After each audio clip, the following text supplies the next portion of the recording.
గిరిజన రాయల్ సంఘం తరఫున ఈరోజు మేము కార్యక్రమం చేపట్టాము.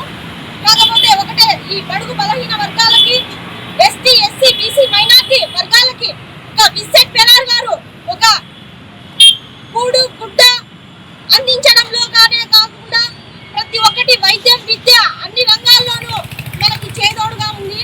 ఒకటే కోరుకుంటున్నాము, మన విన్సెంట్ ఫెరార్ గారి ఆశయాలను ఎల్లప్పటికీ మన కుటుంబాలకి ఎల్లప్పుడూ కొనసాగించాలనేది నా కోరిక. జై భీమ్. ముందుగా అందరికీ నా ఉద్యమ జై భీమ్.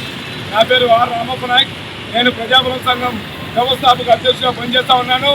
అలాగే ఇవాళ మీ ముందుకు వచ్చి నేను ఇంత ధైర్యంగా మాట్లాడుతున్నానంటే కేవలం నాకు చదివించినటువంటి ఆర్టీడీ యొక్క సంస్థ గొప్పతనమని కూడా ఇవాళ చాలా గర్వంగా చెప్తా ఉన్నాము. అదేవిధంగా మనం చూసుకున్నట్టయితే ప్రజాబలం సంఘం ఆధ్వర్యంలో హృదయాత్ర కార్యక్రమాన్ని శ్రీకారం చుట్టూ 7 నియోజకవర్గాల్లో అంచెలంచెలుగా ప్రతి గ్రామంలో ఉన్నటువంటి యువతను మేల్కొనే విధంగా ఈ ఆర్టీడీ యొక్క ఎఫ్సీఆర్ ఇన్వాల్వ్ చేయాలనేటువంటి దృఢమైన సంకల్పంతో ఈ యొక్క రథయాత్ర కార్యక్రమం కూడా చేపట్టడం జరిగింది. అదేవిధంగా ఉమ్మడి అనంతపురం జిల్లాలో ఉన్నటువంటి ఉత్తమ నాయకులందరినీ ఈ వేదిక మీదుగా ఈ మీడియా సాక్షిగా పేరున హృదయపూర్వక అభినందనలు తెలియజేస్తా ఉన్నాను. ఎందుకంటే ఇవాళ నేను ఒక్కడు చేస్తే ఈ ఆర్టీడీ యొక్క ఎఫ్సీఆర్ రాలేదు. మన ఉమ్మడి అనంతపురం జిల్లాలో ఉన్నటువంటి ఉత్తమ నాయకులు అందరూ ఏకదాటిగా కలిస్తేనే ఇవాళ ఆర్టీడీ యొక్క ఎఫ్సీఆర్ అని కేంద్ర ప్రభుత్వం వెంటనే స్పందించి రిన్వాల్ చేయడం చాలా సంతోషకరమైన విషయం అని భావిస్తా ఉన్నాం.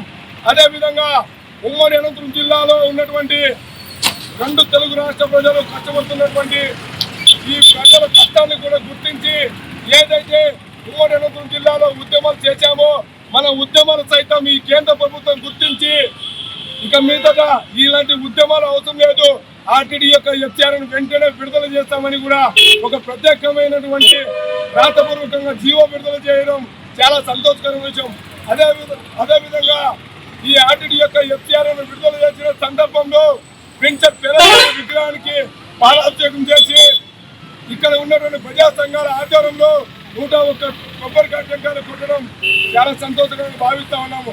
అదేవిధంగా ఈ యొక్క ఆర్టీడీ సమస్యని మన గొంతులో ప్రాణం ఉన్నంత వరకు రక్షించుకోవడం మన అందరి బాధ్యతని కూడా ఈ మీడియా ముఖంగా తెలియజేస్తాం. జై భీమ్, జై భారత్. ఎంతో మంది వికలాంగులకైతేనేమి, మహిళా సంఘాలు అయితేనేమి, ఎడ్యుకేషన్ అయితేనేమి, ఏది కార్యక్రమం చేపట్టినా అద్భుతంగా చాలా వరకు కూడా అభివృద్ధి చేయడం జరిగింది. అందులో మేము కూడా ఒక భాగస్వామ్యము. మాకు కూడా హౌసింగ్ ఇచ్చారు, చదివించారు, మా పిల్లలకి చదువులు ఇచ్చారు, పుస్తకాలు ఇచ్చారు, బట్టలు ఇచ్చారు, ఎంతో అభివృద్ధి చెందారు. ఉద్యోగాలు స్థిరపడినారు. ఎక్కడ కావాలన్నా అక్కడ ఆర్టీడీ వెళ్ళాలంటే కూడా ఎంతో గౌరవంగా ఈరోజు మన రాష్ట్రంలోనే కాదు మన దేశంలో ఎక్కడైనా కూడా ఆర్టీడీ చదువుకున్న పిల్లలైతే గుర్తింపు ఉందని చెప్పి ఈరోజు ఈ సందర్భంగా నేను తెలియజేసుకుంటున్నాను.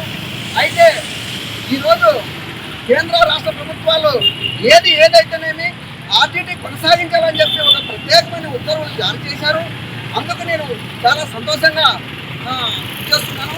కాకపోతే ఇక నుంచి ఆర్టీడీ సంస్థ చేపట్టే కార్యక్రమాలు ప్రతి ఒక్క కార్యక్రమం కూడా బాగా సవ్యంగా జరగాలి అని చెప్పి ఈ సందర్భంగా తెలియజేసుకుంటూ సెలవు తీసుకుంటున్నాను. ముఖ్యంగా ఈ రాష్ట్రంలో, ఈ దేశంలో మరి రాష్ట్ర కేంద్ర ప్రభుత్వాలు చేయనటువంటి మేలు చేసింది అంటే ఆ ఘనత, ఆ స్ఫూర్తి ఒక ఆర్టీడీ సంస్థకే దక్కింది. అయితే ఆనాడు ఆ 2 అంబేద్కర్లో ప్రవర్తించి మనం ముఖ్యంగా అనంతపురం జిల్లాకు వచ్చినటువంటి ఫాదర్ ఫెరార్ గారు బడుగు బలహీన వర్గాల్లో ఎస్సీ ఎస్టీ బీసీ మైనార్టీల్లో వెలుగు తెచ్చినాడు అంటే అది ఆర్టీడీ సంస్థ. మనకి ఆ రోజుల్లో విద్య వైద్యము కనుమరుగైతే ఈ రాష్ట్ర కేంద్ర ప్రభుత్వాలు పాలిటిక్స్ నాయకులు పట్టించుకోకున్నటువంటి ప్రమాణం ఉన్నప్పటికీ మరి ఆర్టీడీ సంస్థ హాస్పిటల్ ఏర్పాటు చేసింది, ఆర్టీడీ సంస్థ విద్యను అందించింది, ఆర్టీడీ సంస్థ రైతుకి మేలు కల్పింది, ఆర్టీడీ సంస్థ కుంటుకట్లు వేసింది, ఆర్టీడీ సంస్థ వేరు చిరకాయనిచ్చింది, రైతుకు కూడా మరి మేలు చేసే నేనున్నాను మీకు అంటూ ఈ రాష్ట్ర కేంద్ర ప్రభుత్వాలు కూడా పట్టించుకోకున్నటువంటి సందర్భాల్లో వచ్చి కుంటుకట్లు ఇచ్చింది, ఉపాధి హామీ పనులు కల్పించింది.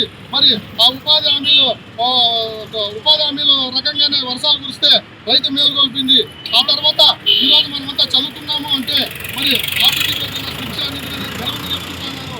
నేను చదువుకునే రోజుల్లో రాగుముద్ద చట్నీ తింటూ మరి ఆర్టీడీ స్కూల్లో కూడా నేను కూడా చదువుకొని ఈరోజు నేను మన ఫాదర్ ఫెరార్ దగ్గర కూడా మాట్లాడడానికి కూడా ఆయన మనకి ఆశయం కల్పించినాడు.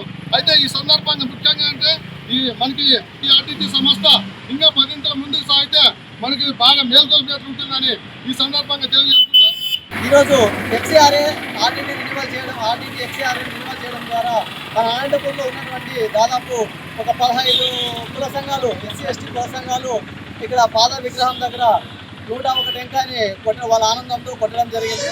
అంటే మన అనంతపురంకి మళ్ళీ ఆర్టీటీని ఎఫ్సీఆర్ఏ రినివల్ చేసిన సందర్భంలో వీళ్ళ ఆనందంతో ఇలాంటి రోజులు మరి రావని భయాన్ని గురయ్యి ఆర్టీటీని తరలిపోతుంది, ఇంకెక్కడికో వెళ్ళిపోతుంది, మనకు ఆర్టీటీ అనే సంస్థ కొనసాగదు. ఎన్నో వేల లక్షల మందికి ఇక్కడ నుండి ఆర్టీటీ ద్వారా చాలా ఉపాధి పొందారు, చాలా మందికి ఇల్లు వచ్చాయి, చాలా మందికి ఆహారం, విద్య, వైద్యం అన్నీ ఆర్టీటీ ద్వారా చాలా మంది లబ్ధి పొందారు.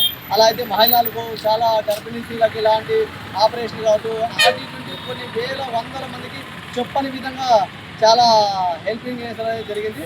అలాంటి సందర్భంలో ఆర్టీటీ తరలిపోతుందనే కోణంలో భయాందోళన నుండి ఈరోజు విముక్తి చెందడంతో ఆ ఎఫ్సీఆర్ఏ రినివల్ చేసిన సందర్భంలో మరింత మంది ఈ కుల సంఘాల నాయకులు వాళ్ళ మాటల్లో తెలుసుకున్నామండి. నేను మీ స్వామి.